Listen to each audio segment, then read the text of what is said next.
à tous et à toutes. Guy Baillargeon, votre animateur de Télé Handicap, pour l'émission Attention, je marche. Donc, cette semaine, encore une fois, une invitée avec un projet très intéressant. C'est la Maison des Lucioles. Alors, pour nous en parler, on a Mme Paul Lévesque, qui est psychoéducatrice de formation et qui est à la tête, la grande patronne de ce beau projet qui est la Maison des Lucioles. Bonjour, Mme Lévesque.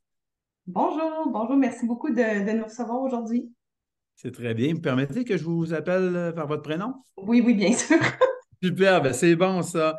Euh, c'est ça. Ben écoutez, Paul, je suis super content de vous recevoir, puis que vous puissiez nous parler de la Maison des Lucioles avec Oui, un S, parce qu'il y en a oui, plus qu'une.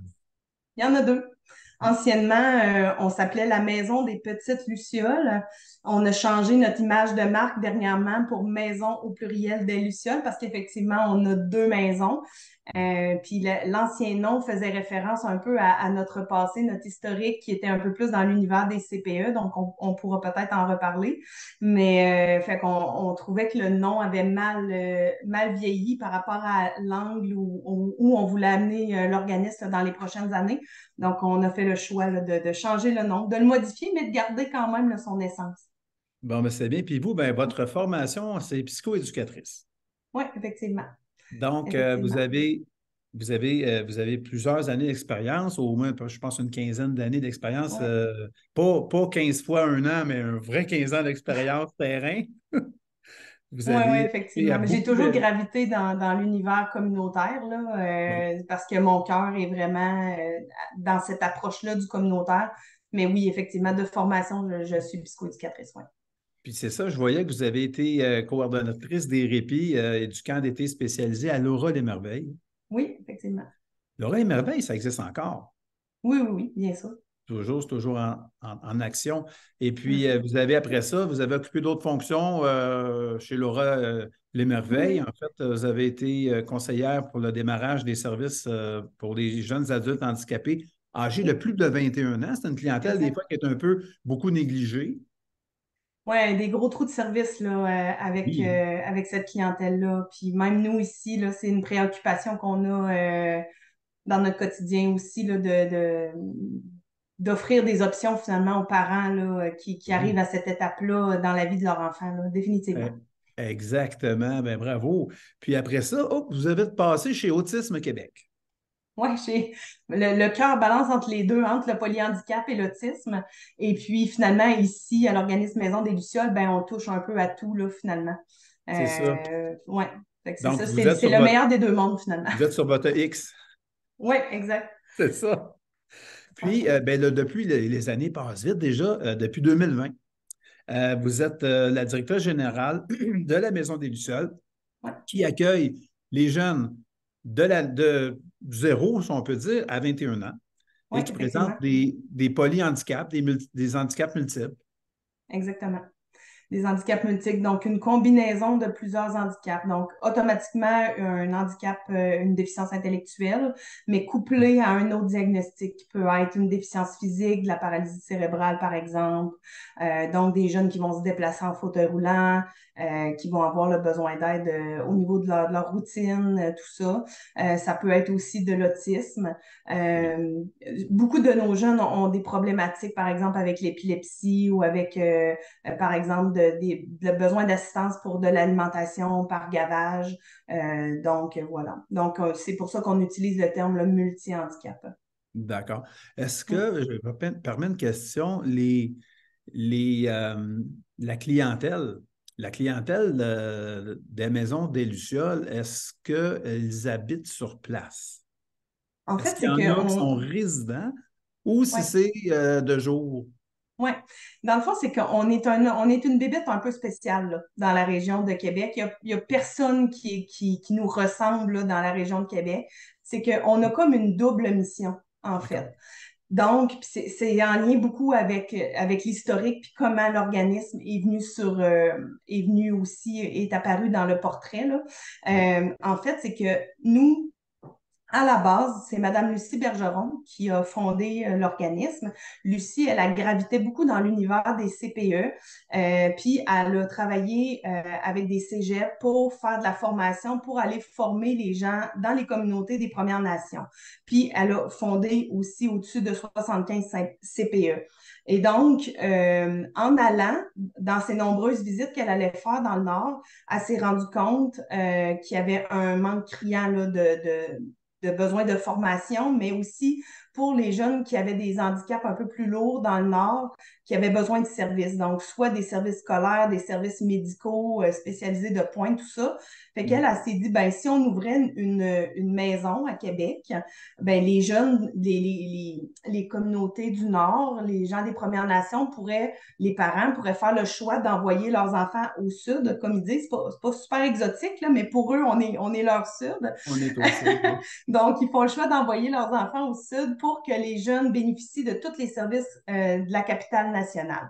Donc, c'est D'accord. comme ça que ça a commencé. On avait 2 cocos autochtones dans nos résidences. Puis là, ben, tant qu'à être ouvert 24 heures sur 24, 7 jours sur 7, ben, c'est comme ça, en fait, qu'on s'est mis à accueillir plein d'autres gens de la région de Québec pour faire des répits dodo de fin de semaine, des répits vacances lorsque les parents partent en vacances, le service de garde après l'école, tout ça. Fait que c'est vraiment comme ça. Fait qu'on a une double mission. La première, c'est vraiment d'offrir des séjours de courte, de longue durée à des Oui, cocos autochtones. Donc, présentement, on a 6 jeunes qui habitent de façon permanente, on va dire ça comme ça, dans une de nos résidences.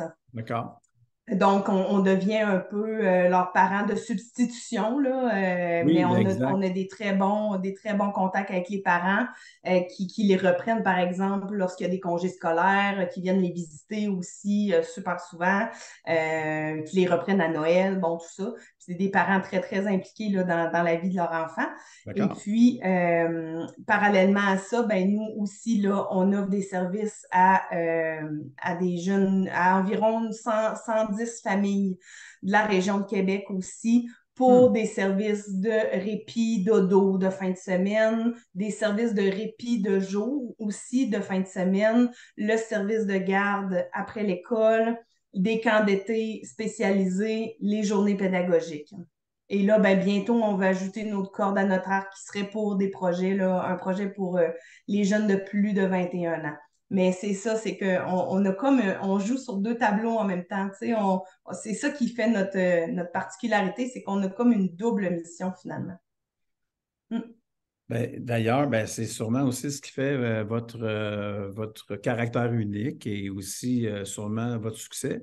Votre organisme va bientôt célébrer ses 30 ans d'existence. C'est 15 ans, C'est 15 ans d'existence, mais ça a été fondé en, 2000, en en 1995. 2008. OK, je croyais que Madame, excusez, bon, ben, mon erreur, je croyais que Madame Bergeron avait fondé l'organisme en 95, mais c'est pas Non, ça. en 2008, ouais. En C'est le 2008. 15 février, fait que c'est peut-être pour ça qu'il y a eu une petite confusion. D'accord, bon, mais maintenant c'est corrigé. Merci pour la mise au point. Donc, Pas de vous allez problème. fêter vos 15 ans. Oui. Et puis vous parliez justement que bientôt, bon, il y avait un projet d'offrir des services à la clientèle de 21 ans et plus. Ouais. Euh, Est-ce que c'est quelque chose qui va entrer en vigueur cette année ou l'an prochain? Ben, en fait, c'est qu'on a plusieurs de nos familles qui sont rendues là. Parce qu'à la base, au début, là, on offrait des services aux 0-12 ans. Puis là, à un moment donné, ben là, ils ont eu 12 ans, ils ont eu 13 ans. Fait que là, on s'est dit, bon, ben là, qu'est-ce qu'on fait? Fait que là, on a dit, bon, ben, on va desservir jusqu'à 21 ans. Mais là, à un moment donné, ben là, on est rendu là. Ils ont 21, puis ils commencent à avoir 22, puis ils commencent à avoir 23. Fait que là, on s'est dit, ben, on est rendu là vraiment dans notre vie d'organisme de penser à accompagner les familles qui sont rendues à cette étape-là. Oui, Donc là, présentement, on se laisse l'année scolaire là, cette année pour travailler là-dessus. Puis on espère un d'accord, démarrage là, à l'automne 2024, dans le fond, là, pour un d'accord. service de jour, de semaine. Euh, la forme n'est pas encore définie. Ça va dépendre des partenaires qui vont se mettre sur notre route aussi. Euh, mais on travaille fort là, dans ce sens-là pour que le service voit le jour là, en septembre 2024. Bon, puis dans des projets comme ceux-là, comme dans plusieurs projets sociaux communautaires, le financement, c'est au cœur de nos projets et c'est Absolument. toujours ce qu'on pourrait dire le nerf de la guerre. Donc, j'imagine que je présumerais que vous avez travaillé fort pour obtenir un financement, parce qu'il faut le Oui. présenter, il faut porter le projet, il faut convaincre les décideurs d'investir en fait dans le projet. Donc, vous vous y êtes bien pris, si je comprends bien. Oui, ben présentement, on est plus en phase de recherche de développement. Donc, on OK. a eu du financement là, du chantier de l'économie sociale Oui. pour débuter les amorces là, dans cet univers-là. Puis nous, notre job, si on veut, de l'année, c'est vraiment d'aller cogner aux portes puis d'évaluer c'est quoi toutes nos options de financement. D'accord. Puis après ça, ben, d'avoir une idée du service qu'on veut partir aussi, puis d'essayer de d'arrimer le tout finalement pour que tout, les pièces du casse-tête s'imbriquent finalement. Absolument. Puis là, vous avez une Mm. équipe de combien de personnes dans les maisons des Lucioles? On est en tout et partout là, une cinquantaine d'employés. Beaucoup d'étudiants qui travaillent à temps partiel aussi les fins de Ah, semaine. À la permanence, on est 10 au niveau de l'équipe de coordination, de direction. On a OK. aussi environ 5 6 éducateurs là, qui travaillent de façon permanente dans nos maisons, comme les soirs de semaine, par exemple, pour nos cocos résidents, tout ça. Puis on a toute une équipe là, qui s'ajoute pour les services de garde, les camps d'été l'été, pour les répits de fin de semaine, que ce soit autant les répits de jour que les répits de dos. Donc, en tout et partout, là, on est 50 employés. D'accord, mais quand même, une grande équipe. Oui. Et puis, mettons, est-ce que vous avez plusieurs psychoéducatrices On a des gens, en fait, de de tous tous les horizons? des domaines sociaux. Ouais. À l'équipe de la direction, effectivement, Léonie Dancos, qui est la directrice générale adjointe, est aussi psychoéducatrice. Mais c'est un hasard, dans le fond, parce que nous, c'est pas nécessairement, on cherche pas à embaucher des Non. psychoéducateurs nécessairement. On n'est pas, mais on a beaucoup de gens qui sont éducateurs spécialisés, qui ont des parcours aussi en service de garde, qui vont avoir des parcours en soins infirmiers comme préposés aux bénéficiaires, en travail social. Donc, on joue vraiment dans la sphère sociale, là, vraiment. D'accord. Ouais, Parlant de jeu, comment ça se déroule d'une journée typique dans une maison des ouais, Lucioles ouais. pour les bénéficiaires ou les personnes qui viennent chez vous, en fait? Oui, mais c'est ça. Étant donné qu'on a deux missions, on a deux vies. Tu sais, il y a la vie de jour, de semaine, lorsqu'on est à l'école, où nos 6 cocos partent à l'école le matin, puis ils vont revenir après l'école. Donc là, vraiment, on s'occupe d'eux, les devoirs, pas les devoirs, les leçons, parce qu'ils n'en ont pas nécessairement, mais tu sais, toutes les routines, Mhm. les bains, les dodos, tu sais, la prise de médicaments. On est vraiment dans une routine très familiale avec nos 6 cocos là, autochtones résidents. Puis après ça, ben, par rapport à toutes les journées de répit là, de fin de semaine, ben, tu sais, les jeunes vont arriver ils vont arriver le samedi matin. Ils vont passer toute la journée avec nous. Ils vont faire dodo le samedi soir. Puis les parents vont venir les rechercher là, le dimanche avant l'heure du souper. Donc, c'est vraiment une programmation d'activités très axée sur le sensoriel. Tu sais, nous, on fait du loisir adapté aussi, veut pas, parce que tu sais, nos jeunes, ils vont pas s'inscrire dans les maisons des jeunes puis aux activités de loisirs de la ville. Là. Tu sais, c'est nous, leur.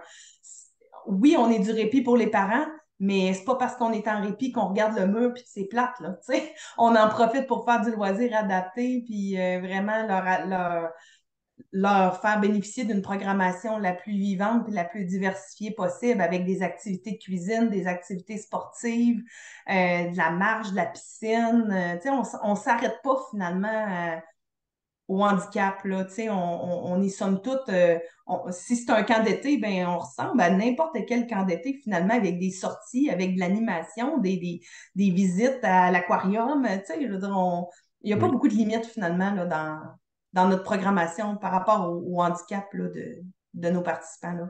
Hmm. d'accord. C'est Et juste notre créativité pour être capable de bien contourner, puis à s'assurer qu'on leur fournit tous les outils, puis toute l'aide, puis l'accompagnement qu'ils ont besoin pour réaliser les activités qu'on leur propose finalement. d'accord. Puis, Hmm. bon an, mal an, vous offrez des services à combien de centaines de personnes au total? Est-ce que vous avez des chiffres à nous donner là-dessus? Oui, ben juste au nombre de familles totales qui utilisent nos services, on est à peu près à 110 familles qui utilisent nos services. Comme notre dernier camp d'été qui vient tout juste de prendre fin, là, il y avait 48 enfants qui ont profité là, du camp d'été, qui se sont séparés une vingtaine de places là, par jour, grosso modo. Donc, on peut malheureusement pas offrir du temps plein euh, à tout le monde. Dans le meilleur des mondes, c'est ce qu'on ferait, mais on aime mieux à ce moment-là accepter un petit peu plus de famille, quitte à offrir un petit peu moins de jours de service, mais on sait que ça reste un problème pour les parents, puis ça reste un casse-tête là, de boucler toutes les vacances d'été, là, ça c'est sûr et certain. Ben oui, mais pour les jeunes qui bénéficient des activités, j'imagine que doivent être heureux de ça, là. Tu comprends que ce n'est Ben pas oui. toute la journée, mais là, quand même, ils doivent en retirer beaucoup de bénéfices. Pour avoir parlé à la direction générale d'un autre organisme qui a un camp, en fait, là, Mm. il paraît que c'est vraiment c'est un game changer, excusez Ben l'anglicisme, là, oui. parce que les jeunes ont besoin de stimulation, ont besoin de prendre Oui. de l'air, ont besoin d'apprendre, ont besoin de, à la limite de leur capacité, bien entendu, mais c'est un besoin que vous comblez aussi, là, vous, comme Ben, c'est d'autres. ça, c'est qu'on fait du loisir adapté. On profite du prétexte du répit ou du gardiennage pour faire du loisir adapté, tu sais, parce que, mais tu sais, cet été, ils sont allés à la piscine, ils sont allés en équithérapie, ils sont allés, même moi, j'aurais bien aimé ça, être au camp d'été puis vivre toutes les belles activités qu'ils ont faites, là, tu sais. Donc, c'est ça. Puis quand les parents ont l'esprit tranquille parce qu'ils savent que aussitôt qu'ils viennent les porter, l'enfant met son sac à dos puis il dit bon ben bye bye là, laisse-moi parce que moi je veux jouer avec mes amis puis je veux avoir du fun. Ben les parents ont la tête tranquille aussi là, c'est sûr parce que tu sais c'est pas facile de faire le premier pas puis aller vers des services de répit puis tu sais la culpabilité des fois que les parents peuvent vivre de dire hey, ça n'a pas de bon Oui. sens, je m'en vais le porter à un endroit la fin de semaine. Ouais, mais c'est un party, là, la fin de semaine, puis ils viennent voir leurs amis, puis tu sais, ils écoutent des films avec du popcorn, puis ils jouent à toutes sortes d'affaires, puis ils font plein d'affaires. Fait, que, tu sais, fait que ça vient comme diminuer le sentiment de culpabilité des parents aussi, parce que, tu sais, ils nous confient ce qu'ils ont de plus précieux, là, vraiment. Fait que c'est à nous de bien prendre soin des enfants, puis de rassurer les parents là-dedans aussi, là. Fait que dans les deux cas, enfants ou parents, on pourrait dire que l'essayer, c'est l'adopter. Tout le monde est gagnant, là, tu sais. Mais Tout le c'est monde est sûr que, gagnant. mais c'est pour ça aussi qu'on a des répits de jour, parce qu'il y a des parents qui sont pas prêts nécessairement à faire le saut pour dire, moi, là, commencer avec un répit dodo où je vais le porter le samedi matin, puis je vais juste le rechercher dimanche avant le souper. Tu sais, ça peut être intimidant. Fait Mhm. qu'en commençant avec des journées, puis là, ben, cette année, on veut extensionner un petit peu plus aussi nos répits de jour. Donc, on veut, dans le fond, que les parents, ben, on offre en fait le service que les parents viennent les reconduire le samedi matin, mais nous, on offre le souper aussi le samedi, puis que les parents viennent les rechercher juste vers 20 heures le soir. Fait que là, c'est vraiment comme toute une journée. Ça implique pas le dodo, mais tu sais, juste un petit peu moins Mhm. que le dodo. Mais, puis en tant que parents, ben, ça nous permet de faire une belle sortie, peut-être avec la fratrie aussi, parce que tu sais, veux pas, Oui. les frères, les sœurs, là, qui gravitent dans ces familles-là, souvent, ça peut arriver. Pas, je dis pas que c'est le cas de tout le monde, mais ça peut arriver que, tu sais, c'est sûr que la personne handicapée va prendre un petit peu plus de place dans la famille juste par les soins, par les besoins d'accompagnement, tout ça. Fait que ça permet aux parents aussi de se concentrer sur la fratrie puis de passer des moments de qualité avec les frères et les sœurs aussi, là. Ouais. Mm. Ben, tout est bien pensé. Puis je pense que votre phrase de gagnant-gagnant, ça résume Ouais, très bien l'atmosphère qui règne dans votre organisme, puis absolument. qui est le bénéfice qu'en retire autant la clientèle bénéficiaire que les parents. Donc, si on veut faire un don, comment est-ce qu'on s'y prend pour donner à la Maison des Lucioles? Ouais. Ben, en fait, la façon la plus simple, c'est vraiment d'aller sur notre site web au www.maison au pluriel des lucioles.ca. Donc, c'est vraiment la façon la plus simple. Il y a un petit bouton en haut à droite qui est faire un don. On clique dessus, puis c'est par la plateforme Zephy qui est ultra sécurisée, auquel on peut facilement entrer nos infos de carte de crédit et le reçu est automatiquement là, généré. Sinon, c'est possible aussi d'envoyer un chèque par la poste. Puis à ce moment-là, nous, on s'occupe aussi là, d'émettre le reçu sans problème. Donc, il y a vraiment pas de... C'est très simple. Très simple, facile, facile. Facile, facile. Ben, yes. Madame, en fait, Paul Lévesque, directrice de la Maison des Lucioles, on vous remercie beaucoup. Au nom de Merci à vous. Téléhandicap, je vous remercie beaucoup. Et c'était un plaisir de vous recevoir. Merci pour votre générosité. On a appris beaucoup. Donc, je le rappelle, la Maison des Lucioles, qui est située à Québec, en fait, les deux maisons des Lucioles, situées à Québec avec une panoplie de services, répit, répit de jour, possibilité de faire dodo la fin de semaine, camp d'été, beaucoup d'activités de loisirs adaptés. Alors, une gamme de services que vous offrez. Bientôt, espérons-le que ça va rouler comme, ça va passer comme du beurre dans la poêle. Un service majoré, si on veut, là, amélioré, une offre de service améliorée avec les 21 ans et plus. Et Oui, on vous le souhaite, on travaille dans ce sens-là, en tout cas. je vous le souhaite à 100. Donc, mes chers amis, merci d'avoir été à l'écoute de cet autre épisode de Attention, je marche sur Téléhandicap. C'est Guy Baillargeon et qui vous remercie encore une fois. Et je tiens à remercier Brigitte Lambert à la mise en onde, sans qui cette émission ne serait pas possible. Et puis, il y a tout le personnel, tous les bénévoles, tous ceux qui aiment les jeunes et les moins jeunes. En leur nom, je vous dis merci, merci 1 million de fois. À la prochaine, puis gardez le sourire. Salut tout le monde.